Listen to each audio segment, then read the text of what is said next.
So for the mini volume, using the YY lashes, I will be doing the demonstration with the Fix Beauty Y lashes that are available through the Fix Beauty website. I do have some coming in very, very soon.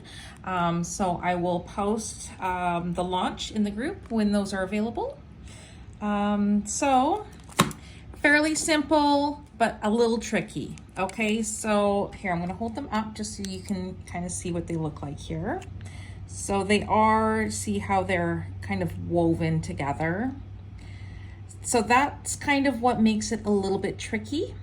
You just have to, it's pretty easy once you get the hang of it, but you really just have to have a nice tweezer that is super pointy. So you can get in here and just kind of pull it off to the side, and you're going to pull towards you. Okay, and that's what the Y lash looks like. So if it's easier for you to just maybe practice a little bit, that one's not really cut very well. So we're just going to kind of toss that one. Actually, there it is. It might be easier for you to just practice picking these up and placing them on your lash tile for now until you get the hang of it.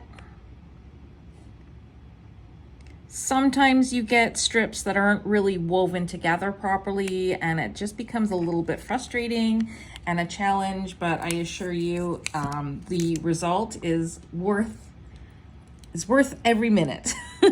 So again, for the application, it's the same one-to-one as classic lash application. So you're going to get your Y lash ready. You're going to come on in here and do your isolation, and then you're going to go down at a 90-degree angle into the center of that drop, and you're going to place on top of the natural lash, okay? So I will show you a few more times here. That one's going to be a little tricky to get at.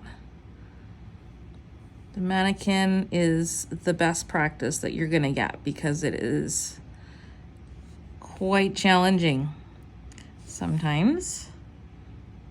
So it actually makes your transition to working on a live model much more satisfactory, because it feels like live models are much more easier to lash than the mannequin, of course, because it is plastic. So there's a few right there. Now, of course, I'm just working on the one side. It's just for the sake of the video. But in real life, when you're working on a client, especially if they are paying, you want to work in small sections from eye to eye. I usually work from outside to outside, inside, in middle, and then inside, right? So you're gonna have your lash map, and you're just gonna work 1 to 1 to 1 to 1 at a time. Just make sure it's nice and even. In case you are unable to complete their set, they'll still be leaving with eyelashes that are very pleasing and symmetrical and even. So there's that. With the Y lashes, we do not want to be doing a side placement because the base will get stuck in the spoolie. So you want to make sure you're either doing on the above, or you can come in and apply at the bottom. Okay, bottom placement is usually ideal if they have curly lashes. But on the mannequin, you're just going to be doing top placement.